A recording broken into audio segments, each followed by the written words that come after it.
Hello everyone. तो अभी तक हमने सारे क्राइटेरिया पढ़ लिए थे एनिमल क्लासिफिकेशन के। अब हम वन बाय वन उनके जो सब फाइलम है वो पढ़ेंगे, ठीक है। तो सबसे पहले हमने एनिमल किंगडम के जो फाइलम देखे थे वो हम एक बार फिर से रिकॉल करेंगे। मैं आपको ये चीज़ बहुत बार बार बता रही हूँ क्योंकि ये बहुत इम्पॉर्टेंट है। आपको ये सब सीक्वेंस वाइज याद रखने हैं, ठीक है। तो सबसे पहला है पोरीफेरा, पूरी पोरीफेरा। उसके बाद में सिलेंटेरेटा, कोल सिलेंटेरेटा या फिर नाइडेरिया, जिसको इसको हम नाइडेरिया भी बोलते हैं, ठीक है। उसके बाद में प्लैटीहेलमिन्थस, वो पूरी को प्लेट में रखा था, प्लेट प्लैटीहेलमिन्थस। उसके बाद में प्लेट पे क्या आ गई थी, ऐश आ गई थी, ऐश एसिलमेंथिस। उसके बाद में उधर एनी आई, एनेलिडा। उसके बाद में उसने क्या पूछा, अर्थ पूछा, तो अर्थोपोडा। उसके बाद मलिश्का, मोलिस्का। एक आईना, इकाइनोडर्माटा। उसके बाद में हेमा, हेमी कॉर्डेटा। और चुराया, जो ये कॉर्डेटा है, कॉर्डेट्स के इसमें आएगा, एक ही फाइलम है कॉर्डेटा, चोर डेटा कॉर्डेटा, चुराया चोर डेटा कॉर्डेटा, ठीक है। तो ये सब हमको अब वन बाय वन पढ़ने हैं। तो अब इसमें हम क्या पढ़ने वाले हैं, ये सभी फाइलम में कुछ कॉमन कैरेक्टरिस्टिक्स है जो हम देखने वाले हैं। तो वो कौन से हैं, उनका बॉडी फॉर्म, कैसी बॉडी है, ठीक है। उसके बाद में उनके हैबिट्स एंड हैबिटेट्स, क्या खाते हैं, किधर रहते हैं, ये सब चीज़ें। उसके बाद में बॉडी सिमेट्री, हमने देखा था बॉडी सिमेट्री में कैसे तीन टाइप के हैं, asymmetrical body, radially symmetrical body और बायलैटरल सिमेट्री, ठीक है। तो वो कौन से सिमेट्री में आते हैं वो सब हम देखेंगे। उसके बाद में बॉडी कैविटी या फिर सिलोम, ये भी तीन टाइप के हैं, एसिलोमेट, स्यूडोसिलोमेट और यूसिलोमेट मीन्स, जो यूसिलोमेट मीन्स जिसकी ट्रू बॉडी कैविटी है, स्यूडोसिलोमेट में क्या होता है, फॉल्स बॉडी कैविटी होती है, और एसिलोमेट में उनका कैविटी नहीं होता, बॉडी कैविटी एब्सेंट होती है, ठीक है। तो ये सब पढ़ेंगे कि कौन से इसमें क्या है। उसके बाद में जर्म लेयर, अगर हमने एम्ब्रियो को कट करके देखा था, वो एम्ब्रियो में जो लेयर्स होती है उनको जर्म लेयर बोला था। तो तीन जर्म लेयर है, एक्टोडर्म, मेसोडर्म और एंडोडर्म, ठीक है। और अगर दो ही प्रेजेंट है तो उनको क्या बोलते हैं हम, डिप्लोब्लास्टिक, और तीन जर्म लेयर है तो ट्रिप्लोब्लास्टिक, ठीक है। उसके बाद में उनका रिप्रोडक्शन, वो रिप्रोडक्शन कैसे करते हैं, सेक्सुअली करते हैं या असेक्सुअली करते हैं या फिर दोनों तरीके से करते हैं, वो सब हम पढ़ेंगे। और उसके बाद में सेगमेंटेशन, उनके बॉडी पे सेगमेंट्स है या नहीं, वो छोटा छोटा पार्ट जो हमने देखा था ना, वैसे सेगमेंट्स है या नहीं है, ये देखेंगे। और उसके बाद में उसमें कुछ और स्पेसिफिक कैरेक्टर्स होंगे, तो वो कैरेक्टर्स विद एग्जांपल स्टडी करना है। ओके, क्लियर है।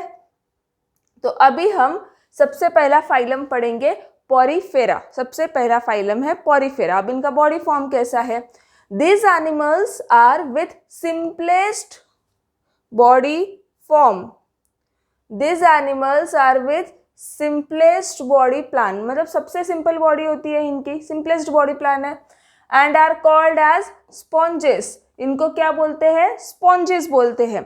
आपने स्पॉन्ज देखा है घर पे, उन पे बारीक बारीक बारीक बारीक बारीक बारीक पोर्स होते हैं, इन पर भी ऐसे बारीक बारीक बारीक बारीक पोर्स होते हैं, इसलिए इनको क्या बोलते हैं, स्पॉन्जेस, ठीक है। उसके बाद there are numerous small pores on their body, ये हमने अभी देखा, इसीलिए उनको क्या बोलते हैं, स्पॉन्जेस। उनके बॉडी पे क्या होते हैं, न्यूमरस, बहुत सारे छोटे छोटे छोटे छोटे पोर्स होते हैं। तो उन पोर्स को क्या बोलेंगे, ऑस्टिया। उन पोर्स को क्या बोलते हैं, ऑस्टिया। और at the free end of their large opening, उनको बोलते हैं ऑस्क्यूला। अब उनके एंड पे लार्ज ओपनिंग होता है, वो ओपनिंग को बोलेंगे ऑस्क्यूला। एक ही है तो ऑस्क्यूलम, और प्लूरल क्या है, ऑस्क्यूला, ठीक है। ये देखो बहुत सिंपल बॉडी है, एकदम ट्यूब जैसा है।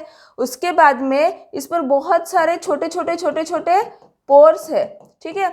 वो पोर्स को क्या बोलेंगे हम, ऑस्टिया। और ये जो ओपनिंग दिख रहा है ना एंड पे, वेट,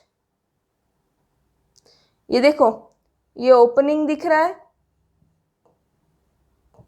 इनको क्या बोलेंगे हम, ऑस्क्यूला, ठीक है, सिंगुलर है तो ऑस्क्यूलम या फिर ऑस्क्यूला, ठीक है। इसके बाद ये देखो, ये डायग्राम में एकदम क्लियर में ध्यान आ रहा है कि इस पे बहुत सारे छोटे छोटे छोटे छोटे क्या है, पोर्स है। ये देखो, ये ऐसे पोर्स होते हैं पूरे बॉडी पे, ठीक है। ये क्या है, ऑस्टिया, और ये जो ओपनिंग है ऊपर वाला वो क्या है, ऑस्क्यूला, ठीक है। अब दीज आर एक्वेटिक एनिमल्स, किधर रहते हैं, पानी में रहते हैं, एक्वेटिक एनिमल्स है। Most of them are marine, means खारे पानी में रहते हैं, ज्यादातर खारे पानी में रहते हैं, लेकिन कुछ कुछ ऐसे हैं जो फ्रेश वाटर में भी मिलेंगे। These animals have symmetrical body, these animals have asymmetrical body type। कैसा होता है, किधर से भी काटो कोई दो प्लेन सिमिलर नहीं मिलेंगे, एसिमेट्रिकल बॉडी है इन एनिमल्स में। They have special cell with the help of this transport of water through their body, जिनको क्या बोलते हैं, कॉलर सेल बोलते हैं। एक स्पेशल टाइप के सेल होते हैं उनमें, वो क्या करते हैं, उनमें से ट्रांसपोर्टेशन का काम करते हैं, पानी के ट्रांसपोर्टेशन का काम करते हैं। उन सेल का नाम क्या है, कॉलर सेल। क्या बोलेंगे उनको, कॉलर सेल। देखो, ये हो गई बॉडी, इधर से अगर पानी आया, ठीक है, नीचे से, ये ऑस्टिया के थ्रू क्या हुआ, ये पानी जो है ऑस्टिया के थ्रू अंदर जाएगा और इधर से बाहर आएगा। कैसे बाहर आएगा, ये जो कॉलर सेल है ना, रुको, ये देखो, ये है एक अपना पोरिफेरा, ठीक है। पोरिफेरा में क्या है, ये बारीक बारीक बारीक बारीक ऑस्टिया है, उसमें से क्या होगा, पानी अंदर जाएगा, ऑस्क्यूलम से पानी बाहर आता है, ओके। अब इसके अंदर क्या है, ये लाइनिंग जो दिख रही है ना ऐसी बारीक बारीक, ये इधर देखो, इधर दिखो, तो ये जो है ना उसका एक इधर बताइए, ये जो बल्ब जैसे दिख रहा है वो क्या है, कॉलर सेल। ये ऐसे पूरे इसमें होते हैं कॉलर सेल। तो अब ये देखो, इसका ये जो दिखा है फ्लैजिलम, ऐसा टेल जैसा दिख रहा है ना, उसको क्या बोलते हैं, फ्लैजिलम। तो ये फ्लैजिलम क्या करता है, कंटिन्यूअसली ऐसे ऐसे ऐसे ऐसे मूव होते रहता है। अब ये जब ऐसा मूव होगा तो क्या होगा, जो वाटर ऑस्ट्रिया के थ्रू अंदर आएगा, ठीक है, जो वाटर ऑस्ट्रिया के थ्रू अंदर जाएगा, तो फ्लैजिलम, कॉलर सेल का जो फ्लैजिलम है वो कंटिन्यूअसली मूव हो रहा है, तो वो मूव होते होते वो पानी को क्या करेगा, पुश करेगा बाहर के तरफ, और बाहर पानी किधर से बाहर आएगा, फिर ऑस्क्यूलम या फिर ऑस्क्यूला, ऑस्क्यूला से क्या होगा, पानी बाहर आएगा, ठीक है। ये बहुत स्पेशल टाइप का सेल होता है कॉलर सेल पोरिफेरा में। अब water taken through ostia and given out through oscula, ये हमने अभी देखा है। वाटर ऑस्टिया के थ्रू, जो बारीक बारीक पोर्स होते हैं ऑस्टिया, उनके थ्रू अंदर आता है, और ऑस्क्यूलम जो ऊपर एक ओपनिंग होता है उसके ऑस्क्यूला के थ्रू बाहर जाता है, ठीक है। They feed on small organisms and nutrients taken through water. अब ऑस्क्यूलम के थ्रू जो पानी अंदर आया, ऑस्टिया के थ्रू जो पानी अंदर आया, उसके साथ साथ कुछ छोटे छोटे ऑर्गेनिजम्स भी आए और कुछ न्यूट्रिएंट्स भी आए, ठीक है, उसके अंदर आए। तो ये क्या करते हैं, वो जो न्यूट्रिएंट्स आए वो खाते हैं। They feed on small organisms and nutrients taken through water, वो वाटर के साथ जो न्यूट्रिएंट्स या फिर स्मॉल ऑर्गेनिजम्स आते हैं उन पे जीते हैं या फिर वो खाते हैं, और बाकी का पानी वो कॉलर सेल ऐसा ऐसा करता है तो ऊपर पुश हो जाता है और ऑस्क्यूलम के थ्रू निकल जाता है, ठीक है। ये देखो, इधर के थ्रू निकलता है, इधर से अंदर आएगा, ये ऑस्टिया के थ्रू अंदर आएगा और ऑस्क्यूलम के थ्रू निकल जाएगा, ओके।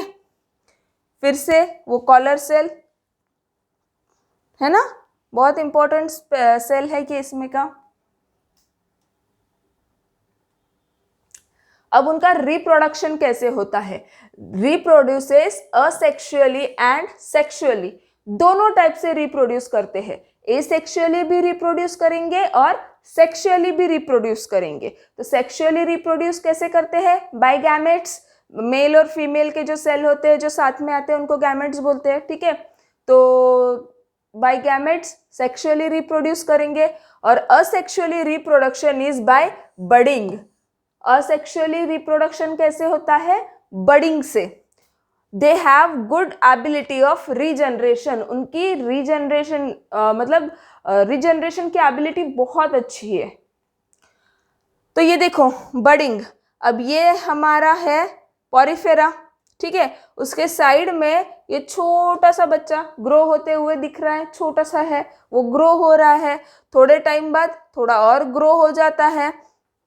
ग्रो होने के बाद क्या होता है? वो पार्ट सेपरेट हो जाता है, वो पार्ट सेपरेट हो जाता है फ्रॉम देयर पेरेंट, वो सेपरेट हो गया और फिर से उसका नया स्टार्ट शुरू हो जाता है, मतलब वो नए से स्टार्ट होना शुरू हो जाता है, ठीक है। तो इसी को बोलते हैं हम बडिंग। वो पेरेंट के साथ ग्रो होता है, ग्रो होने के बाद वो क्या होता है? सेपरेट हो जाता है और फिर खुद का बड़ा होना शुरू हो जाता है, उसको हम बोलेंगे बडिंग, ओके। उसके बाद उनमें रीजनरेशन की जो कैपेसिटी है वो बहुत स्ट्रांग है। अगर सपोज इसमें का वो बडिंग तो ठीक है, उससे तो होगा ही रीजनरेशन, लेकिन अगर इसका ऐसा कोई छोटा सा पार्ट भी टूट जाए और बाजू हो जाए, छोटा सा पार्ट भी टूट जाए और बाजू हो जाए, तो वो छोटे से पार्ट में से भी दूसरा एक ऑर्गेनिज्म ग्रो होना स्टार्ट हो जाता है। छोटे से पार्ट में से भी दूसरा ऑर्गेनिज्म ग्रो होना स्टार्ट हो जाता है। तो उनकी रीजनरेशन की कैपेसिटी बहुत स्ट्रांग है, ठीक है। अब हम इसके this animals are always attach with substratum hence do not show locomotion. अब ये एनिमल्स जो होते हैं ना, एक सबस्ट्रेटम पे, बेस पे क्या होते हैं, एक सबस्ट्रेटम पे रहते हैं, बेस पे रहते हैं, इसीलिए वो क्या करते हैं? लोकोमोशन शो नहीं कर सकते, मतलब मूव नहीं हो सकते इधर से उधर, ठीक है। Hence they are called as sedentary animals. अब वो लोकोमोशन शो नहीं कर सकते, इसीलिए उनको क्या बोला जाता है? Sedentary animals, okay. ये देखो, ये बेस है, सबस्ट्रेटम देखा ना हमने, ये बेस है सबस्ट्रेटम, उस पे क्या होते हैं? ये उस पे होते हैं सबस्ट्रेटम पे, इसीलिए लोकोमोशन शो नहीं कर सकते, है ना। इसीलिए उसको क्या बोलते हैं? Sedentary animals. Their spongy body supported by spicules और स्पॉन्जिन फाइबर्स। अब उनकी जो बॉडी है वो कैसे सपोर्ट है, किससे सपोर्टेड है? स्पिक्यूल्स से और स्पॉन्जिन फाइबर्स से। अब ये क्या है? स्पॉन्जिन फाइबर किससे? प्रोटीन से बना है, और spicules are made up of calcium carbonate and silica. Spongin fibre किससे बना है? प्रोटीन से। और ये जो स्पिक्यूल्स है वो किससे बने हैं? कैल्शियम कार्बोनेट और सिलिका से, जो हमारी रेती होती है ना, बारीक वाली सिलिका, उससे, ठीक है। तो ये देखो, ये है हमारा स्पॉन्जिन फाइबर और ये सिलिका, मतलब जो हार्ड वाला दिख रहा है ना, ये जाली जाली जाली जाली है, ये क्या है? स्पिक्यूल्स है। अंदर जैसा हमारा स्केलेटन होता है, अंदर बोन्स है, वैसे ये स्पिक्यूल्स होते हैं। और वो क्या है? कैल्शियम कार्बोनेट और सिलिका के बने हैं, और उसके ऊपर कवरिंग होता है स्पॉन्जिन फाइबर्स का, ठीक है। तो इससे ये पूरा उनका स्केलेटन बनता है। अब इसके एग्जाम्पल्स देखेंगे हम, ठीक है। तो साइकॉन, उसके बाद में यूस्पोंजिया, जिसको बाथ स्पंज भी बोलते हैं, यूस्पोंजिया। अभी मार्केट में बहुत सारे स्पंज अवेलेबल होते हैं, लेकिन पुराने ज़माने में क्या होता था? ये एनिमल जो है ना, यूस्पोंजिया, जिसको बाथ स्पंज बोलते हैं, इसको स्क्रबिंग के लिए, बात करते टाइम स्क्रबिंग के लिए यूज किया जाता था। सच में। हाइलोनिमा और स्पॉन्जिला, ये हो गए एग्जाम्पल्स पॉरीफेरा के, ठीक है। ये हमारा एक फाइलम कंप्लीट हो गया। अब हम नेक्स्ट फाइलम पढ़ेंगे, कौन सा? सेलेंटेरेटा या फिर नाइडेरिया, ओके। तो अब body of this animals is cylindrical और अम्ब्रेला लाइक। इनकी बॉडी कैसी होती है? एक तो सिलेंड्रिकल होती है या फिर अम्ब्रेला लाइक होती है, अम्ब्रेला जैसी, छाता छाता अम्ब्रेला जैसी होती है, या फिर सिलेंड्रिकल होती है। If it is cylindrical it is called as polyp. अगर ये सिलेंड्रिकल है तो उनको क्या बोलेंगे? पॉलिप। और अगर ये अम्ब्रेला लाइक है तो उनको क्या बोलेंगे? मेड्यूसा। क्या बोलेंगे? मेड्यूसा। तो अब ये देखो, ये हमको दिख रहा है सिलेंडर जैसा, है ना? कौन सा है? सिलेंड्रिकल शेप है, क्या बोलेंगे? पॉलिप। ये ऊपर वाला जो पार्ट है ये क्या है? ये हम देखेंगे आगे, लेकिन फिलहाल ये देखो कि उनकी बॉडी कैसी है? सिलेंड्रिकल है। Okay, polyp. और दूसरा, ये हमारी जेलीफिश, इसका कैसे है? छाते जैसा स्ट्रक्चर है, मीन्स अम्ब्रेला लाइक। इनको क्या बोलेंगे? मेड्यूसा। अब इनका नाम मेड्यूसा क्यों रखा? उसके पीछे भी एक स्टोरी है। तो ग्रीक मैथोलॉजी में एक डेनिम थी, मीन्स एक दैत्य थी, तो उसका नाम क्या था? मेड्यूसा था। उनके बाल नहीं थे, उनके बालों के जगह सांप थे। ठीक है, उनके बालों के जगह क्या थे? सांप थे। तो वो जिसको भी देखती थी या फिर जो उसके सामने आता था वो पैरालाइज्ड हो जाता था। ठीक है, तो उसी पर से इनका नाम रखा गया मेड्यूसा। इनके भी ये जो टेंटेकल्स है ना, बहुत बहुत पॉइजनस है। इनके टच में जो भी आता है वो क्या हो जाता है? पैरालाइज्ड हो जाता है। इसीलिए इनका नाम रखा गया medusa. Okay, most of this animals are marine, only few are fresh water. अब कैसे किधर रहते हैं? एक्वेटिक है, किधर रहेंगे? एक तो खारे पानी में, मरीन वाटर में, या फिर फ्रेश वाटर में। कुछ कुछ फ्रेश वाटर में भी रहते हैं, लेक, पॉन्ड, रिवर, ठीक है, इन सब में भी रहते हैं। Most of this animals is radially symmetrical and diploblastic. Radial symmetry है, किधर से भी कट करो कोई भी प्लेन में से, लेकिन सिर्फ क्राइटेरिया क्या है? उसके सेंट्रल एक्सिस में से पास होना चाहिए, तो वो आपको 2 इक्वल हाफ्स देगा। रेडियली सिमेट्रिकल है। डिप्लोब्लास्टिक है, जर्म लेयर 2 है। कौन से 2 रहेंगे? Ectoderm, endoderm. ठीक है, ये 2 जर्म लेयर रहेंगे। मेसोडर्म अब्सेंट है, तो डिप्लोब्लास्टिक है। ये देखो, रेडियली सिमेट्री है, यहां से भी कट किया तो भी 2 इक्वल पार्ट। कोई भी प्लेन में से कट करो, सिर्फ सेंट्रल एक्सिस में से पास होना चाहिए। ठीक है, उसके बाद में डिप्लोब्लास्टिक है, एक्टोडर्म और एंडोडर्म 2 ही लेयर है। मेसोडर्म अब्सेंट है। ठीक है, उसके बाद में cnidoblast bearing tentacles are present around the mouth. Cnidoblast ये स्पेशल टाइप का सेल है इन लोगों के पास। तो नाइडोब्लास्ट है टेंटाकल्स में उनके, ये देखेंगे हम। Tentacles are useful for capturing the prey, whereas cnidoblast inject toxin in the body. अब ये जो टेंटाकल्स होते हैं ना, वो क्या करते हैं? कैप्चरिंग द प्रे, उनका जो फूड होता है वो कैप्चर करने के लिए हेल्प करते हैं। और नाइडोब्लास्ट क्या करता है? उनमें टॉक्सिन्स इंजेक्ट करता है, उनके अंदर टॉक्सिन्स इंजेक्ट करता है। ठीक है, those are useful for protection too, उनके प्रोटेक्शन के लिए भी ये यूजफुल होते हैं। अब हम सबसे पहले ये देखेंगे, ये देखो, ये इनके जो टेंटाकल्स है ना, ये जो दिख रहे हैं नीचे नीचे, ठीक है, ये क्या करते हैं? फूड कैप्चर करने के लिए हेल्प करते हैं। और ये जो नाइडोब्लास्ट है, ये देखो, अब सपोज ये हाइड्रा लिया हमने, ये हाइड्रा का टेंटाकल है। हाँ, अब इसको अगर हमने माइक्रोस्कोप के नीचे देखा तो उसका ये टेंटाकल ऐसा दिखेगा। अब ये टेंटाकल में क्या है? ये नाइडोब्लास्ट है। टेंटाकल में क्या है? नाइडोब्लास्ट है। तो ये क्या करता है? टॉक्सिन इंजेक्ट करता है, बहुत बहुत पॉइजनस होता है ये। और वो जो प्रे आएगा, मतलब जो कैप्चर करेंगे ये टेंटाकल्स, जो प्रे कैप्चर करेंगे उनके अंदर क्या करता है? ये टॉक्सिन एंटर करता है, टॉक्सिन डालता है। ठीक है, तो ये नाइडोब्लास्ट, ये टेंटाकल्स पे क्या होते हैं? नाइडोब्लास्ट। ठीक है, अब हम एग्जाम्पल देखेंगे इसके। सबसे पहला एग्जाम्पल हाइड्रा, ये हमने अभी भी देखा था, उन पे क्या है? टेंटाकल्स सभी पे है। हाइड्रा, ठीक है, सी एनिमोर, कोरल्स, उसके बाद में जेलीफिश, और ये है फाइजेलिया। अब ये दिखने में तो बहुत प्यारे प्यारे हैं, लेकिन बहुत ज़्यादा पॉइजनस है। ठीक है, ये जो फाइजेलिया है ना, इनके जो टेंटाकल्स है, इनका ये जो है तो वो इतने ज़्यादा पॉइजनस होते हैं, अगर कोई फिश उनके कांटेक्ट में आ गई गलती से भी तो वो तो गई, समझो पूरी गई। इवन अगर कोई ह्यूमन बॉडी भी उनके कांटेक्ट में आ गई तो वो गई, मतलब पूरा पैरालाइज्ड हो सकता है या फिर मर भी सकता है। फाइजेलिया को क्या बोलते हैं? पोर्तुगीज मैन ऑफ वॉर, मतलब लड़ाई करने निकला है ना। तो ये बहुत बहुत डेंजरस है। आज हमने 2 फाइलम पढ़े, कौन सा?